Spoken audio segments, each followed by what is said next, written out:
Hello and welcome to CSG's webinar series. My name is Bryden Ross and I'm the Director of Energy and Environmental Policy at our headquarters office here in Lexington, Kentucky. Today's event, Storm Recovery, Building Stronger, Smarter Electrical Grids, will feature presentations from two very well-recognized smart grid experts that will share their insight on the benefits and opportunities grid modernization policies and strategies can afford states as they recover from disasters, build resiliency into their electric infrastructure to avoid future outages and disruptions to communities. Our first speaker will be Miles Keogh, the Director of Grants and Research at the National Association of Regulatory Utility Commissioners. He manages its grant-funded energy, environmental, security programs, and he supports a number of NARUC committees and serves as a liaison between state commissions, the Department of Energy, EPA, DHS, our national labs, industry, and other key organizations. Miles writes regularly on topics including compliance with clean air regulations, cybersecurity, smart grid, decoupling rate structures, solar energy, clean coal technology, carbon capture, storage, and transmission siting, as well as energy efficiency and other infrastructure and disaster response efforts.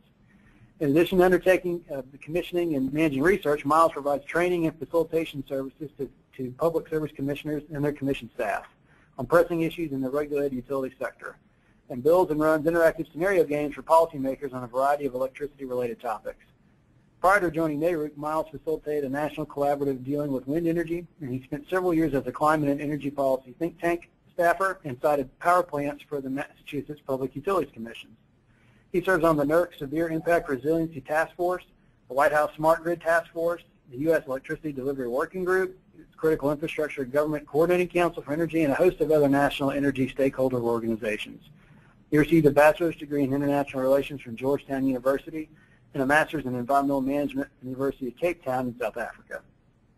Our second speaker will be Paul Molitor, who serves as the spokesman and head of communications for the National Electrical Manufacturers Association based in Rosslyn, Virginia. On behalf of their 400-member plus companies in NEMA, Paul is responsible for all internal and external communications, including interfacing with electric utilities, manufacturers, state and federal agencies, and the U.S. Congress. Paul has held numerous technical and leadership positions in a variety of roles within the industry, including the NIST Smart Grid Interoperability Panel, the U.S. Technical Advisory Groups for the International Electrotechnical Commission, and the Canadian Task Force on Smart Grid Technologies and Standards. He has been appointed to the Carnegie Mellon Software Engineering Institute Smart Grid Maturity Model Stakeholder Panel, and he's published several articles domestically and internationally on smart grid, and has been a core member of the Grid Week and Grid Interoperability Organizing Committees, and is the publisher of the Electro Industry magazine. He's a frequent panelist for industry events and has appeared as a smart grid and cybersecurity contributor on news networks around the country. Needless to say, we've got a very impressive set of speakers today and policy experts, and we're fortunate to have them give their thoughts and perspectives. And before we get started, and then I'll turn everything over to Miles, I want to give you a few quick logistical points and we'll get started. I want to remind everyone that you're in listen-only mode, but we encourage you to submit questions for our speakers as you have them. And we'll have a question and answer session at the end of each of their presentations, but we'll also have a question and answer period at the end of the event for anything you may have thought about as the discussion moves along. If we run out of time, I'll be happy to forward any questions we have afterwards over to our speakers, and we'll provide their contact information for you as well, and I would encourage you to reach out to them. One thing I want to remind you about questions, we'll do them on a first-come, first-served basis. With that, I'll turn it over to you, Miles. Thanks, Bryden. Can you hear me all right? I can, yes. You're coming through loud and clear. Terrific. Thanks for that kind introduction. As you were reading through all that stuff, it occurred to me, Bryden, that I should have just sent you something saying, you know, I'm a real nice guy and I'm really interested in the stuff that we're talking about today. I didn't realize that you'd read the whole thing, but I appreciate how kind and thorough you are. You've done a lot of great work, so absolutely. It's a real pleasure to get to talk to CSG. It's my first opportunity to interact with y'all. I think you could characterize me as a long-time listener, first-time caller. So I really appreciate and am honored by the invitation to chat with y'all today. So hopefully what I have to say is relevant and useful. As the Director of Grants and Research here at NARUC, it's my privilege to try and help commissions, the state public utility commissions who oversee the electric and gas, telecom, water, and some of the other infrastructures out there, the regulators of those infrastructures. I try to help them identify and solve problems, and usually those problems are policy problems that they generally have the answers to themselves if someone could just get them all together to work through the problem and supply some resources to handle some of the technical stuff. And sometimes they're obvious problems, and sometimes they're not obvious problems. I think that the things that we're going to be talking about today have a technical characteristic and have a newness function that has really created a lot more questions than answers so far, although there's a lot of resources that we have in this space that help us address these things. So I'd like to go to the next slide, please. So basically what I'm going to be talking about today is two things. One is a focus on trying to identify what resilience is, and then second of all, trying to talk through what some of the different approaches are that enable improved resilience. I know that you all have an interest in how grid modernization plays a role in helping our utility infrastructures be more resilient.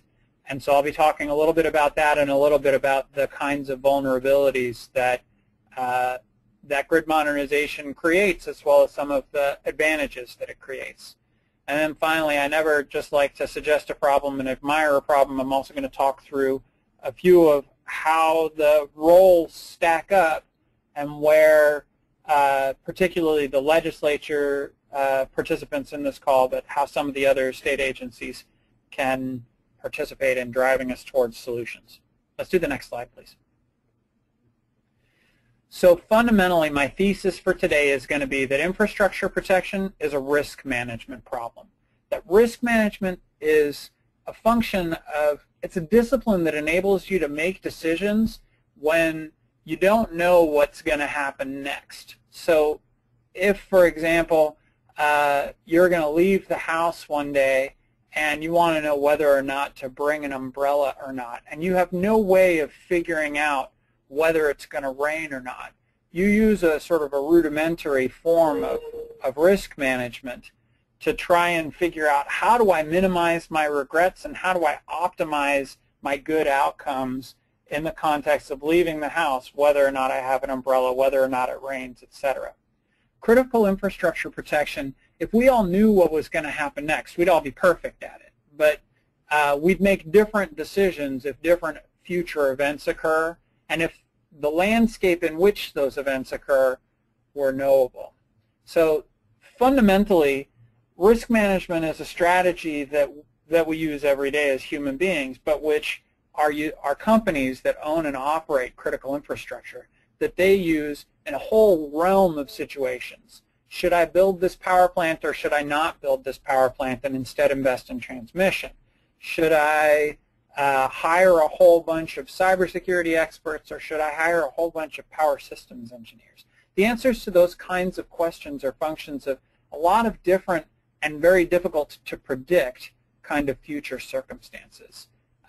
Do we take our capital and invest it in this kind of asset, or do we put it into stocks or something like that? So enterprise risk management is something that companies do all the time to make decisions under conditions of uncertainty. And they do it for financial risk, for regulatory risk, for all kinds of risks.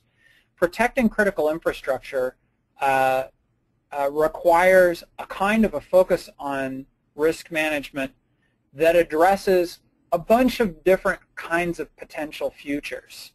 And they're not all as obvious as, is it going to be a tree that's knocked over by wind that interrupts service, or is it going to be a hacker who's hiding out somewhere in Tehran that's the interruption to service? It's also a function of the kinds of assets that you've put into place, the kinds of institutions you've built, the kinds of institutional cultures that you've incentivized and cultivated internally, etc.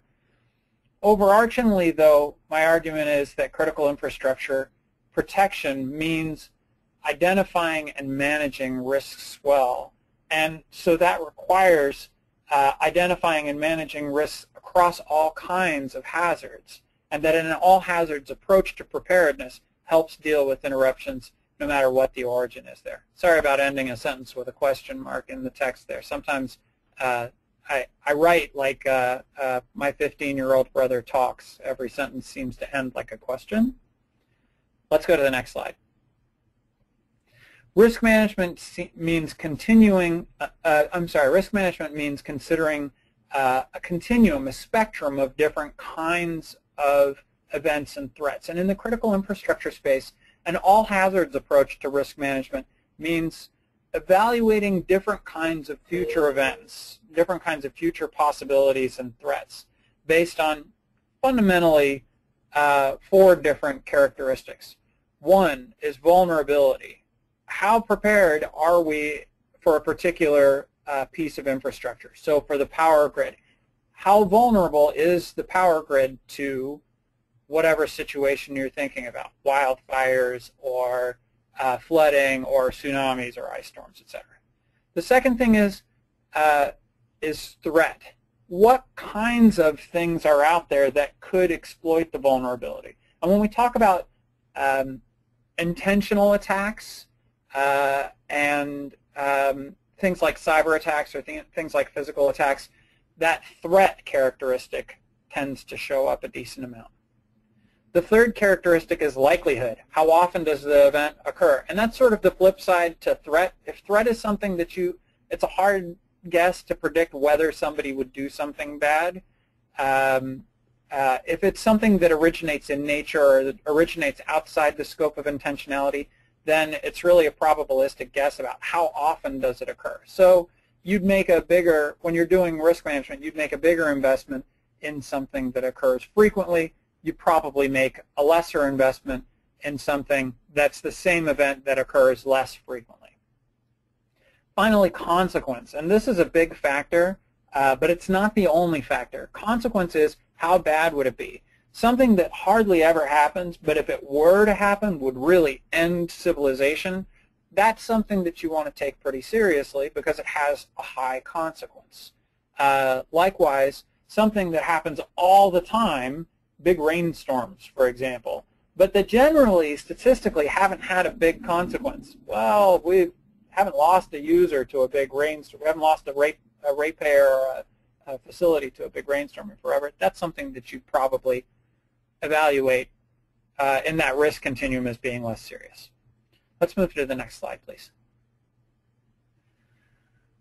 We're pretty good at figuring out reliability. We're pretty good at making sure that the outcome-based metrics for making sure that our system is reliable, we understand this problem pretty well. And we have really good metrics that help us evaluate, define, measure, and reward or disincentivize good and poor performance. What we measure is we measure, especially in the electric sector, but in all the utility infrastructures, how often an outage has historically occurred, or in a future prediction year, how often it would occur, how long that outage would be, and what the scale of that outage would be. And those kinds of metrics are pretty good at managing things under regular kinds of operating conditions. But there's some limitations as we start talking about resilience. What reliability is really good at measuring is it's really good at measuring how good you are at keeping the lights on or keeping the other infrastructures working under normal conditions, under what they call blue sky conditions. So for example, if you do a lot of maintenance under blue sky conditions, your frequency of outages would be pretty low. Your duration of outages would be pretty low. And the scale of outages would be pretty low. The problem comes when we have these huge events, things like Superstorm Sandy or Hurricane Katrina or really large-scale events. And when those things happen, what we find is that the things that we use for reliability, that we use to measure reliability, the 3 main measures are called SAIDI, SAIFI, and CAIDI. I won't explain what they are, but they basically measure frequency, duration, and scale of outages. The math on those metrics start to kind of get messed up when you have these enormous outages. So, for example, for the duration of outage, you know, little rainstorms that come through, or big storms, or you know, things like that don't come through and absolutely clobber the system, they have a pretty low duration of outage. And so the measurement that you have to figure out whether it's worth minimizing that outage measures the value of a lost kilowatt. And under our standard ways of measuring reliability, the value of a lost kilowatt on day 1 is the same as the value of a lost kilowatt on day 30. But I think anyone who's been out of power for more than a couple days recognizes that they will pay a lot more on day 5 and day 10, and especially when you get into like day 30, for a lost kilowatt to come back on than you do if it's only an hour or two of outage. Second of all, the frequency of outage and the scale of outage. The math just gets blown way out of the water by these ginormous events. So consequently, in the last year or two, we've seen a much bigger focus on filings that have come in from utilities that ask for things, that ask for investments to help them improve their resilience. The problem is that the word resilience in the vernacular is pretty well understood, but in the terms of the regulatory vocabulary has not been well defined. I'm going to suggest that it has 5 characteristics. Other definitions, like one used by a government advisory group called the NIAC, and other kinds of folks who've kicked us around, they have different versions of this. My version has the following 5 characteristics. It includes flexibility. So an investment in something that's useful for something else is also really handy for dealing with catastrophic events. An example of that would be, for example, a smart meter is really useful for demand response programs, and you'd really want to have that thing for the economic value that it provides under blue sky conditions. It also really helps you with outage identification and outage management in the context of a big disaster. You know which meters are out without the customers having to come back in. So there's flexibility in the kinds of use that you get out of that kind of equipment. Second factor I would say that's part of resilience is robustness. That means this thing can really take a hit and not get knocked down. A third characteristic is resourcefulness, that during an event that there is an institutional characteristic that allows you to go past the plans that you have that aren't exactly conforming with any specific disaster situation, and enable you to be resourceful in that situation so that you keep going even though your plan doesn't exactly tell you exactly every piece of what's happening in exactly every real case situation. The fourth characteristic I identify as rapid recovery, and that's a function that's a preparedness function. It's a training function. It's a having agreements with other utilities nearby who can pitch in and help you kind of function. It's a lot of things. It's also a hardware function. Rapid recovery is something we've seen a lot of requests from utilities in the last year or so for more investment in. And then finally, adaptability is something that shows up before and after each of these events. And it's sort of the thing that enables you to learn lessons from the thing that happened before, and also to be able to be anticipatory and good at predicting the kinds of things that could happen next. So it's not just lessons learned, it's learning those lessons well in a way that preps you really well for future kinds of events. So I've written that it happens after the event, but it really loops back to before as well. The metrics for reliability may leave important resilience investments off the table. Things that minimize blue sky frequency and blue sky duration of outages may not make sense when you get into a catastrophic event, and things that help you get through a catastrophic event. And again, I'm not just talking about hardware and infrastructure investments, but institutional investments that may get you through a catastrophic event. They may get left off the table if you're just evaluating SAIDI, SAFE, and CAIDI, which are these regular reliability measurements. Let's go to the next slide. I know I've spent a lot of time on these kinds of concepts, and I'm really going to fly through the rest of these slides. Let me talk a sec about what kinds of threats we're talking about in terms of catastrophic events. Next slide, please. The first is weather. We've got a picture there if we're going clockwise. One is downtown New Orleans as the storm surge from Hurricane Katrina comes in. You can see that that thing's a couple stories tall. The second one's an ice storm in Toledo, Ohio. Going around to about 4 o'clock on the clock there is a wildfire in California. Right down at 6 o'clock is a derecho, which I did not know what that was until about a year ago. And the last one there, that picture at about 8 o'clock on the clock, is a nuclear power plant that's in Nebraska that's totally surrounded by rising floodwaters. Next slide, please. So those are pretty evident. Each of these different weather events that I've highlighted on this slide, Katrina, wildfires, tornadoes, derechos, Superstorm Sandy, the most recent tragic tornadoes that we've had just this year in Oklahoma, each of those have different kinds of scales and different kinds of specifics when they're implemented, but the fundamental institutional investments and preparedness and being ready for things that goes into something as enormous as Superstorm Sandy or as Hurricane Katrina, those same components scale down to, albeit tragic and really terrible, but a much smaller sized event like the Joplin or the Oklahoma tornadoes. Let's carry on to the next. There's also non-weather events. While weather events you can predict with some sort of statistical, this is a 50-year storm kind of likelihood, other things like volcanoes, tsunamis, geomagnetic disturbance, you can't statistically predict those. That said, preparedness in Japan demonstrates how much worse things could have been in the context of an 8.2 scale earthquake with an enormous and devastating tsunami, had they not had those preparedness functions in place. Let's continue, please.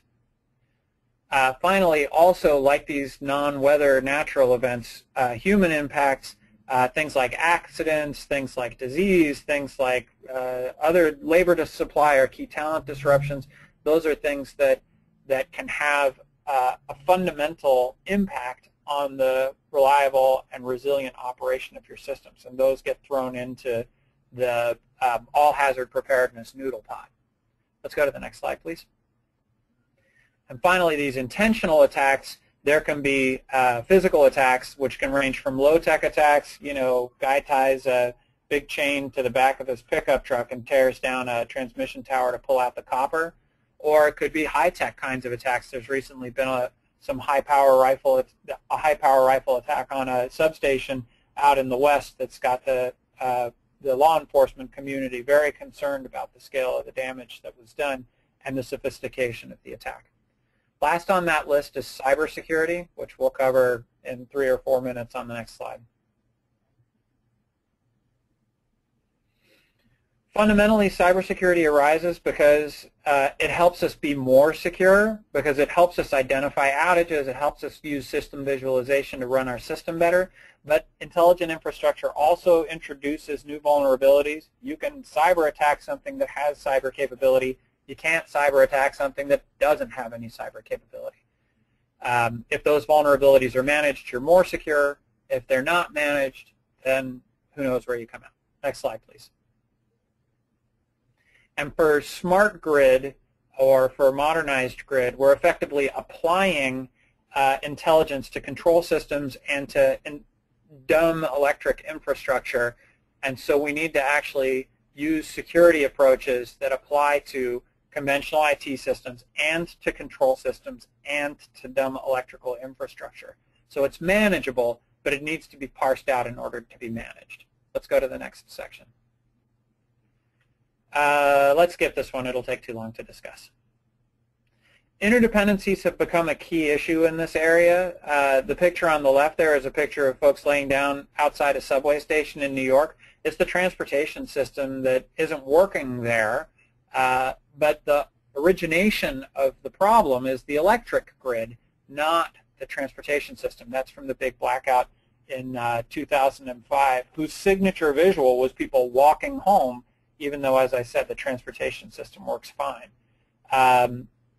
Where we have adversaries in this space, they're not, if they want to damage the power grid, they're open eyes to vulnerabilities in the gas grid and vulnerabilities in other things, the comms grid, that can take down the electric grid if they themselves go down. So interdependencies is something we want to think about in an all hazards approach. Next slide, please. Let's do the next slide, please.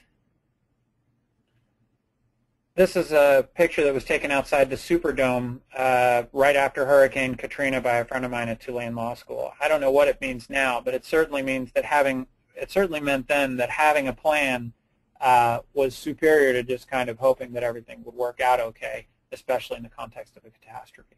Let's go to the next slide, please. For For identifying who's in charge of what, companies and vendors are in charge of creating systems that work reliably. Let's go to the next slide.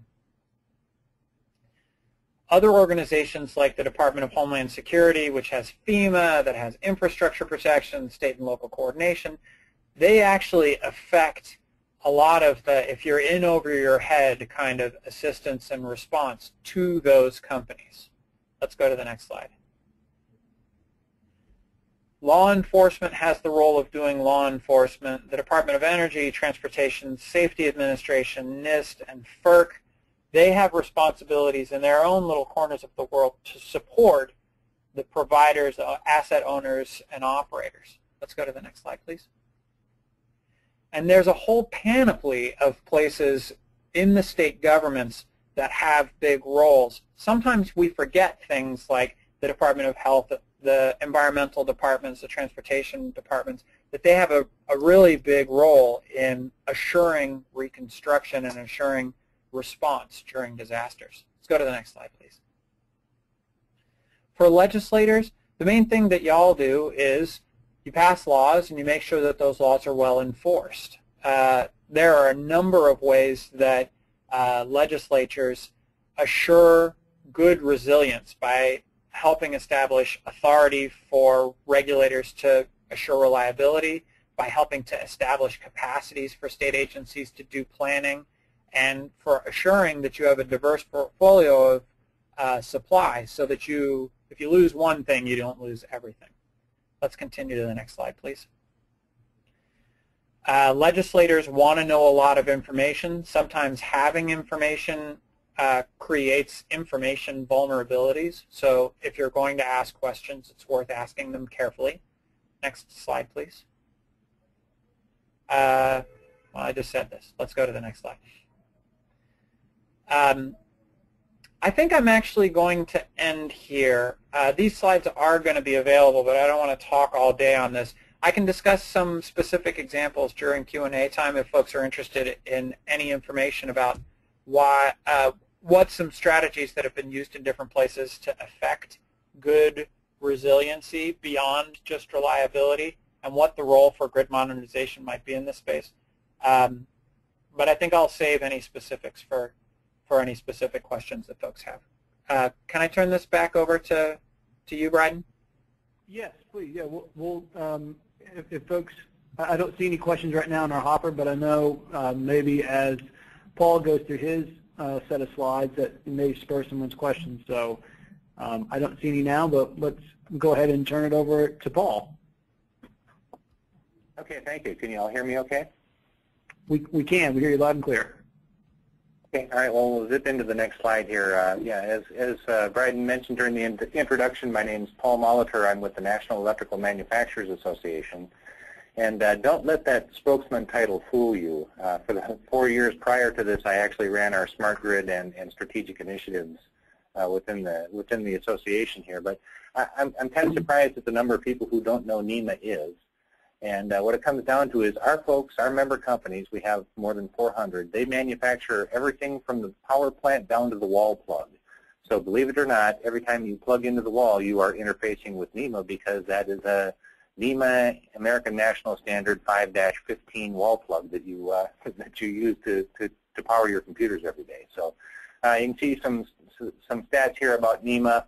The big thing is that we are a standards developer. We have well over 500 standards on the book, many American national standards, and we also participate in international standardization. And you can see there one of the most significant things is that we participate in over 300 committees of other organizations in their standardization efforts. So I guess the takeaway from this slide is that our reach in the technical space as it relates to the grid and the reliability and resilience is very broad and very deep. So on the next slide, these are the things that we're going to talk about today, and really the objectives, what the manufacturers think of when they start thinking, when we talk about this, is we're looking to reduce outage, protect property, and save lives. That's really what the manufacturers are striving to do on behalf of their utility company customers. And then the right-hand column there are just the technologies and the solutions that we're going to talk about some today. So We'll go to the next slide, and this is a great tool that's out there. I don't know how many of you are aware of the Google Crisis Maps, but this is actually an archived version of the crisis map from Hurricane Sandy last fall. And every flag, like, you know, the blue and green flags there that you can see with the black dots in the middle, every other colored dot, whether it's red or green or blue or any of the other colors that are on here, yellow, they represent some either observed or reported incident as it related to storm damage. So when you're in the middle of this thing, and an event like Hurricane Sandy, and you kind of want to get a picture of where the most damage and the most heavily impacted areas are, you can look up the Google Crisis Map, and it's kind of appropriate. We have even as this session was starting, 5 minutes before it started, we actually got a National Weather Service alert here that we're in the middle of the thunderstorms that are rolling into the Washington, D.C. area, and we've got a flash flood warning, or flash flood watch, I guess. It's not a warning yet. So you might be able to pull up a Google Crisis Map and see all of this reported data, even as we're going through this webinar. So the impact of Hurricane Sandy is actually very personal for me. I was one of the New York City marathoners who was up there. I was stranded in the storm with no electricity at a friend's house for 3 days because you couldn't get a train or a plane out of the area. Rental cars were gone. There were no hotel rooms. I mean, it was cold and it was dark in New York City for the duration of that outage. It was not a pleasant time to be there. So, on the next slide, the first kind of solution set that we're going to talk about here, and I think Miles' presentation was absolutely spot on. You know, you go through that risk analysis and prioritization process for what's going to go out there, and what I'm really going to cover then is kind of the back end of once you've prioritized the areas that you want to protect in your risk analysis, then these are really the things that you can plan and you can do to actually start to build up the resiliency that you're looking for your electrical system. And you know, we'll start out here with Smart Grid Solutions. On the right-hand side, one of my duties here as the publisher of Electro Industry Magazine is that our June edition, which just came out, is our Smart Grid edition. So you can find this at NEMA.org. You can search around. You can, if you go to the communications subheading on there, you'll find Electro Industry Magazine. You can download a copy and take a look at it. But it's 64 pages of articles and information that deal with Smart Grid Solutions. As somebody who had Smart Grid on his business card for over 4 years, I can tell you it's a perfectly useless term. The things that Miles talked about are what's really important, the whole idea of the duration of the outages, the number of outages, all of the important metrics that are out there. But you know, when it comes to the policy side, you're actually establishing a Smart Grid policy, and those are the things that you're going to focus on. So you can see the key components here of what constitutes a Smart Grid and the benefits that it delivers. But most important is that if you do have these sensing technologies in the grid, these Smart Grid solutions that are out there, they can detect down power lines and find ways to reroute the power around to avoid large-scale outages and return power to as many people as possible as quickly as possible. One of the things that we did learn during Hurricane Sandy was that the whole idea of the power being out in the communications system, so many people had wireless phones that they didn't have a way to communicate, and then the cell phones were also overwhelmed in that process. So, you know, the whole idea of being able to have these systems route around and return, especially the communications functions to the people who need it, ends up being very important. So on the next slide, the idea of microgrid storage and distributed generation. These are kind of new areas for grid operators, and in fact, the large grid operators don't like the idea of microgrids and distributed generation because it does introduce, it introduces a certain amount of variability in the grid operations, the idea of intermittent power from renewables, and the fact that large microgrid areas can come and go from the grid, and the utility company is really worried about that. The photo on the right there is the UC, University of California, San Diego microgrid project. They have a very, very extensive microgrid out there, and I think I've included the URL at the end of this presentation so you can go out and read about some of the things that are going on. But when you talk about microgrid, it's really just a localized connection between generation sources and local load. So the important thing that comes in there is the whole idea is that you just can't hook generators up to load, but the idea of also of monitoring and control so that you have a way to route that power around and get it to where it's needed. So again, once you've gone through the process of prioritizing your risk analysis, then you can actually use microgrids to serve critical components of the infrastructure that you want to survive during large-scale outages. On the next slide, talks here a little bit about backup power generation, and this is a very common solution, and it's you know, many of us have generators in our homes, and I previously lived in Florida on a rural electric cooperative service, and whenever a hurricane came blowing through the state of Florida, my power was going to be out for anywhere from 1 to 3 days. It was just a fact of life. So I had my own 3-kilowatt generator, but I learned a very important lesson with that, and those are the two things that I have in all caps there under the components. Not just that you have the generator, but where it's located and that you've done the maintenance and testing on it. The first time I went to fire up my generator, it didn't work as expected. And so once I figured out what was going on, then I realized that I actually had to fire my generator up on a periodic basis, and all I did was try and charge my electric drill off it, so that just to make sure that it works. But the whole idea of backup power generation, it's one thing to have the generator present, it's another thing to make sure that it works. And the nice part about this is that it's a very highly flexible solution, and it's been around for a good long time. So you have multi-fuel generators that will run off both gasoline and natural gas. And so if you start on the natural gas lines and somehow that service is interrupted, if you can get gas into the generator, regular gas from the pump, you can continue to again, power critical services. On the next slide, another technology option that you have here are the idea of wiring and cabling. One of the things that NEMA publishes is a guide that talks about evaluating submerged and water damaged equipment. But the thing that you can do here is there are submersible technologies. NEMA publishes a number of standards for wire and cable, and again, the URLs to take a look at those are at the end of this. But in addition to the cables, also the safety aspect is another idea that comes into play here, and that's highlighted by the arc and ground fault circuit interrupters. Again, when we reflect back on Hurricane Sandy, there's a website that actually detailed the 100+ deaths out there, and you'd be surprised at how many of those were actually a safety incident where somebody had gotten in contact with an electrical service that hadn't interrupted when the power went out. So the real key takeaway here is that the idea that wiring and cabling components can save lives, and it's very key. Those things are embedded in the current versions of the National Electric Code. So you really want to make sure that you're keeping your buildings and your facilities on the most recent version of the National Electric Code, because that's where the most recent safety developments are incorporated into the requirements for buildings. The next slide, the next technology that's available is the whole idea of replacing and relocating equipment.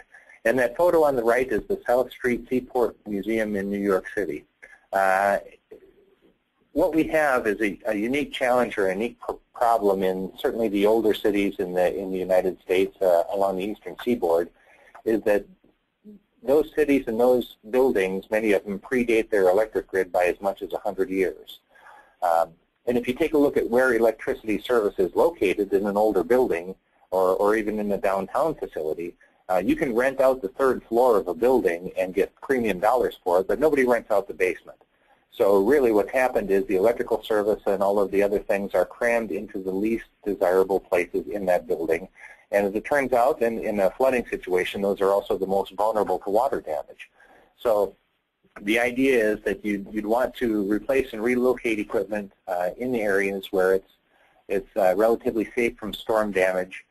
There's a great story out there about it's called the Pecan Street Project in Austin, Texas, where they have completely buried their power lines underground. And you're talking about an area that's right on the edge of Tornado Alley, and they haven't had a power outage in that part of town for 4 years. There was a PBS story on this. I think we might have the video on our website. But you know, the whole idea of placing equipment so that it's least vulnerable to storm damage. And this is also one of the things that the Long Island Power Authority is going through in New York now. in their post-storm activities is that they are looking at how they can reposition their equipment so that it'll be least vulnerable to the next storm that comes through. In terms of the next idea or the next concept, on the next slide, we've got disaster recovery planning, and this is just one slide that really touches on what Miles' presentation was about. The right-hand side there is a disaster recovery mind map that I pulled from a Canadian website. It's just a really great overview of all of the things that you should consider and what you should do in terms of planning. But it's really essential and most important that you have a disaster recovery plan. We've seen and we've talked about and we've heard that consumers don't have good disaster recovery plans, and they should establish a storm plan. And we don't necessarily keep up with them very well at the municipal level. So cities and states need to have these, need to take a look at their disaster recovery plans. They need to make sure that they're constantly updated. And even at that, on the back end, anything that you can do to run tests and simulations against those plans, just to make sure that everybody knows, first of all, how to get their hands on the plan, and then what they should do when something happens. So this is probably the best and most important thing that you can do in order to make sure you're prepared. So on the next slide.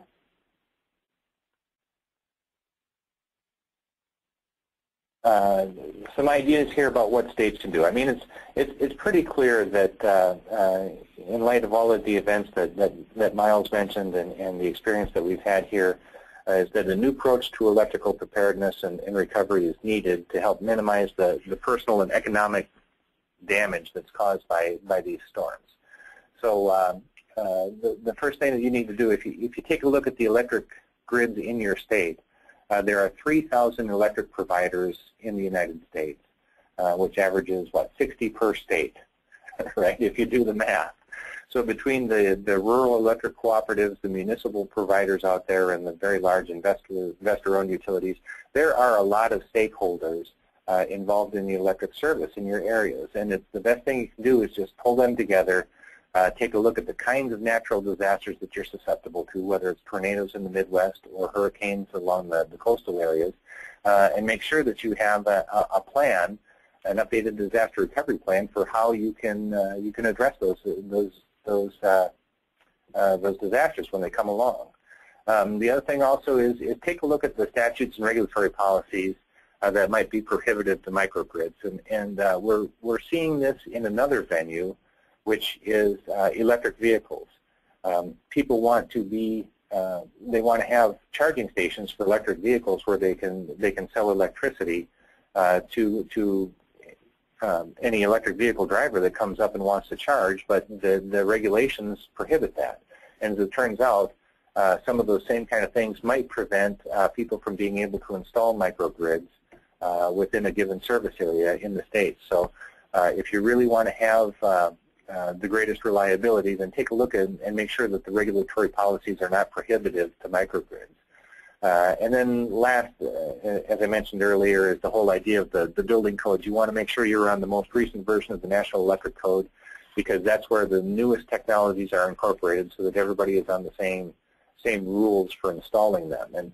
And I want to circle back around to microgrids just for a second here, because there's two really good examples out there that are diametrically opposed to one another that really illustrate the value that they bring. When the earthquake and tsunami hit Japan a couple of years ago, there's a hospital in Japan that, because they had a microgrid up and running, they didn't have a single problem. The patients stayed comfortable. They were able to provide critical medical service to everybody who came in. They didn't miss a beat, because in the middle of the rest of this disaster, which took out the nuclear power plant and all of the surrounding area, this microgrid in the Fukushima province actually continued to work and deliver power to that hospital. And you can contrast that with New York University and Bellevue hospitals, where we all saw the footage of people, of the staff running people down the stairs and out into ambulances to relocate them in the middle of Hurricane Sandy, because they didn't have the electric power in order to keep the life safety systems up and running. So, like I said, two completely opposite examples that really show the value of these microgrids and why they're important to maintaining critical services in an emergency. I think the next slide is just the references. I tried to include a little bit of everything here, some of our stuff, some really good information from the National Institute of Standards and Technologies. They started a group called the Smart Grid Interoperability Panel that spun out last year into its own separate company. That's the last URL that I have on the right there. The National Fire Protection Association, in addition to publishing that National Electric Code, which is called NFPA 70, there's a section in there, which I think is either 208 or 708, that deals with that whole idea of positioning and repositioning the electrical equipment in order to keep it from being vulnerable. This Department of Energy PNNL report 13277, there's some great ideas and suggestions in there about how to improve electrical reliability, and UL Standard 2200 is the gold standard in terms of electrical safety. So these are some very important things. You know, if you're looking for additional reference material as you're getting ready to act on your disaster recovery plans, these are things that you need to know. And on the final slide here, as I solicit questions, the other thing is that in the wake of Hurricane Sandy, we brought a bunch of the NEMA manufacturers together and we published this Storm Reconstruction Rebuild Smart Guide. Two things came together. First of all, we brought this information. It's about 80 pages of really good ideas that cover everything from consumer tips to technologies and policy recommendations that you can use.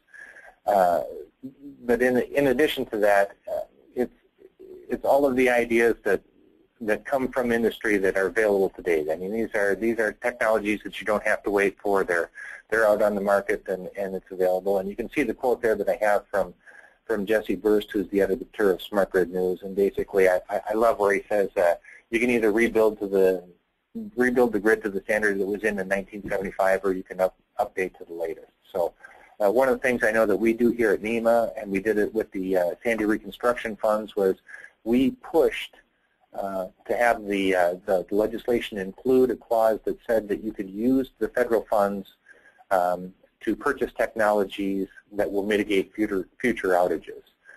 So that's something that we're pushing for at the national level for any piece of policy that would come with this disaster kind of aid.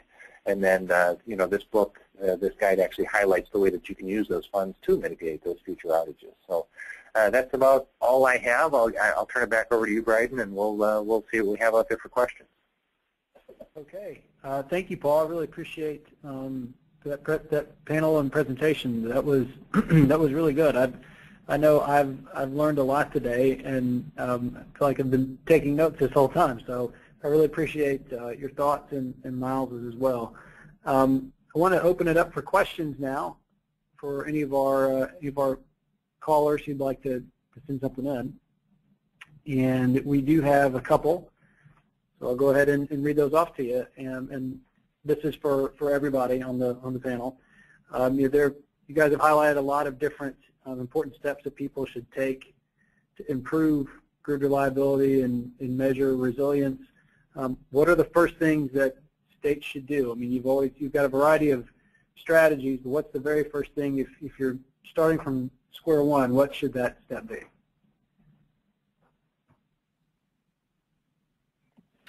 This is Miles. I guess, Bryden, maybe it would help to have just a moment's context about the asker. Are they coming from a legislature? Or are they coming from an agency? And I don't know. We just have them typed in as they come in. Yeah, I would just assume let's start with the legislative perspective, if you're a state legislator. All right. Well, I mean, I think with all of this stuff, one of the first things you can do is to seek information and education about, for starters, what we're already doing, what existing circumstances and assets and institutional kinds of structures we've already got, and what the persistent challenges are in that space. And some of those challenges are wouldn't it be great if we had a magic X?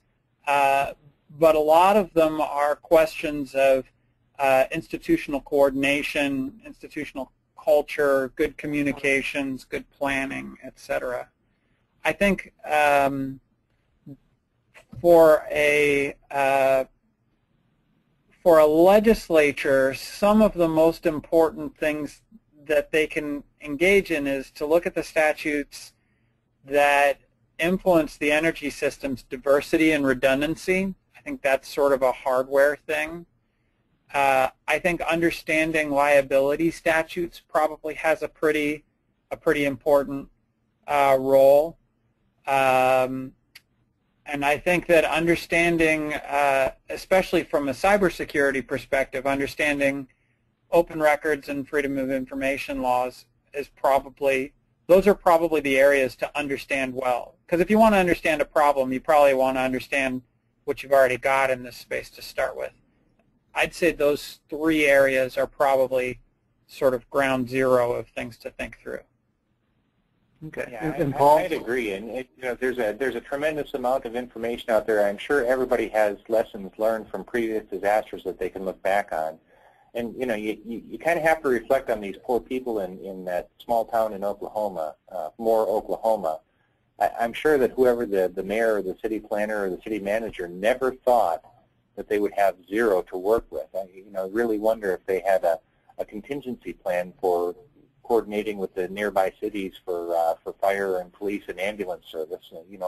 Not expecting that they wouldn't have anything to work with. So that whole idea of taking a look at your disaster plan and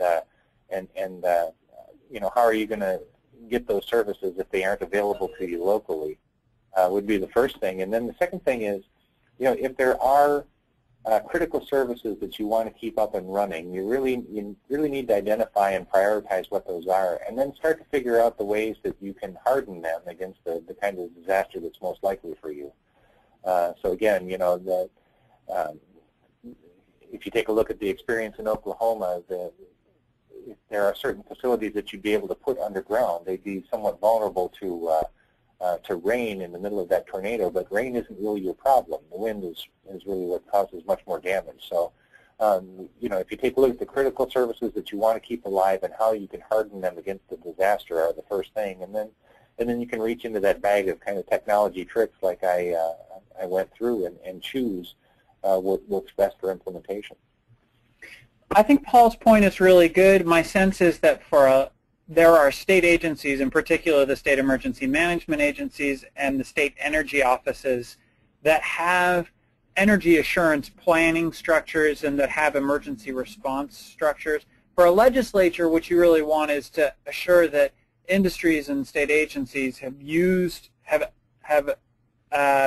risk management processes to conduct vulnerability studies, to evaluate threat, to understand consequences, to understand likelihood, and that they've created mitigation strategies. Maybe the cities in Oklahoma didn't have a zero to work with kind of continuation of operations plan, but the state emergency management agency does think through those things and does have those plans. And the FEMA folks, the federal emergency managers, have those. So as a legislator, it's important to understand that those things exist, that somebody ought to be doing it, and then looking into the appropriate agencies and the appropriate kind of asset owners and operators perspectives, because you guys in legislatures aren't going to be hardening infrastructure. You're going to be passing laws that incentivize hardening infrastructure or that remove obstacles to investments in better infrastructure, and are going to be passing laws and performing oversight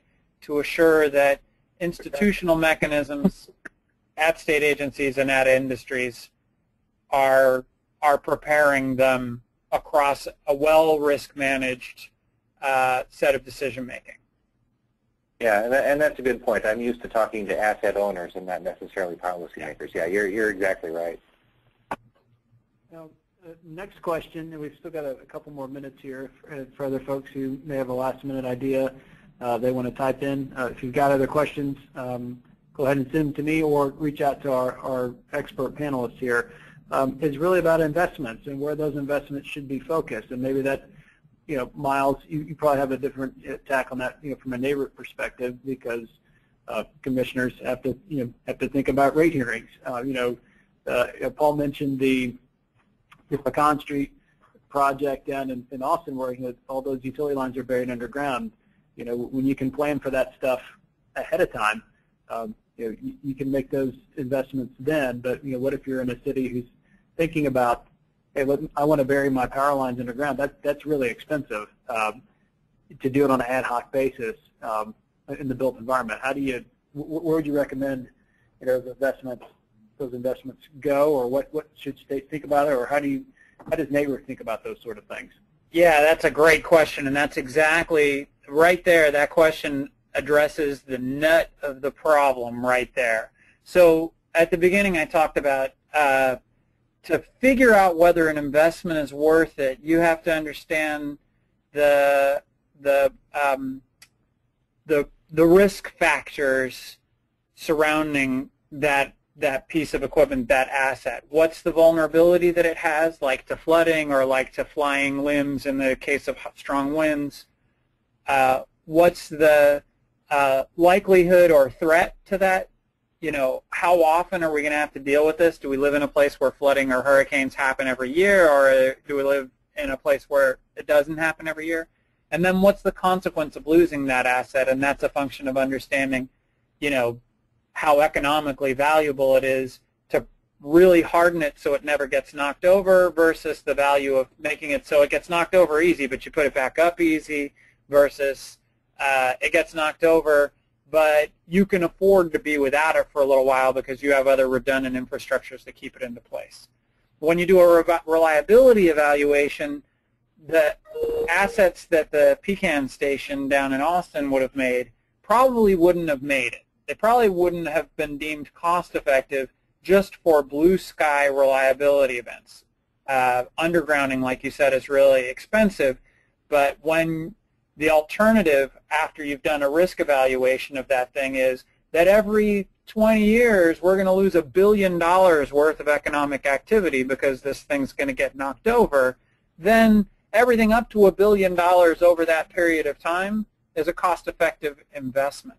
And you only get that if you go beyond blue sky evaluations of reliability and you get into some of these other factors that enable you to evaluate kind of catastrophic events and what the value consequence of surviving or not surviving a catastrophic event is.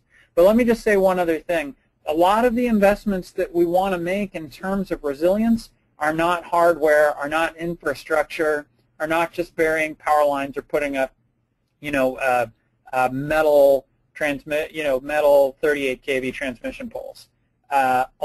While those are often important investments that after you've done a risk assessment you say, all right, we need this stuff to get through it, there are other kinds of investments in terms of resourcefulness, in terms of adaptability, in terms of being able to go beyond a plan, in terms of institutional communications, risk being communicated up through the organization to top leadership. Those kinds of things don't cost a lot of money, but they're really valuable and really effective at helping you get through catastrophic situations no matter what your infrastructure situation is. And so it's not always a question of how do we prioritize the most expensive stuff. It really boils down to how do we go about being as smart as possible in this space? Rather than just lavishing dollars on everything, sometimes you want to put money into stuff that's worth it, and sometimes you want to have smart institutions. And the way that you go about doing all that stuff is you use risk and you use risk management and you kind of think through an all hazards approach. And then you actually come out with a really prudent and smart way of kind of addressing these catastrophic things that balances infrastructure, least cost, most cost, institutions, etc. Okay, Paul, quickly, we've got a little bit more time. I'd love to give you the last word there on investments. Anything you'd like to share?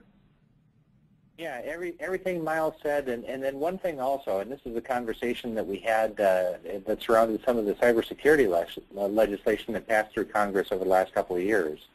From the legislative side, I don't know if you consider tax incentives for cybersecurity, and if you really want to motivate cybersecurity within the utility companies and certainly within the investor-owned utilities, that somehow or another tax policy would give them credit for the idea that they would deploy cybersecurity solutions on the grid in order to protect it against attack. And it was a really interesting theoretical discussion. I don't know, I'm not good at how all of the legislative stuff works, but you know, if you can craft legislation that would do that, and then also the back end of that is that you know, the utilities, I'm sure, want some level of indemnity for trying, so that if you know, you're never going to be able to 100% certain secure the grid, but at least that their liability limitations would be limited on the back end, where if something went wrong, that you know, it becomes a sustainable business case for them to want to put in these cybersecurity solutions. So that's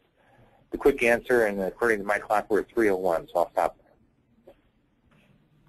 Okay. Well, with that, we'll go ahead and close. Again, I want to thank Miles and Paul for their time today and your excellent presentations. And I want to let everyone know that we'll have the webinar up on CSG's website in the Knowledge Center probably early to mid next week. But if you have any additional questions, please don't hesitate to email me at bross@csg.org. Also, reach out to our policy experts here we've had on the line today. They have a wealth of information, as you can see. And with that, we'll go ahead and wrap up things today. And thanks again for joining us. All right, thank you.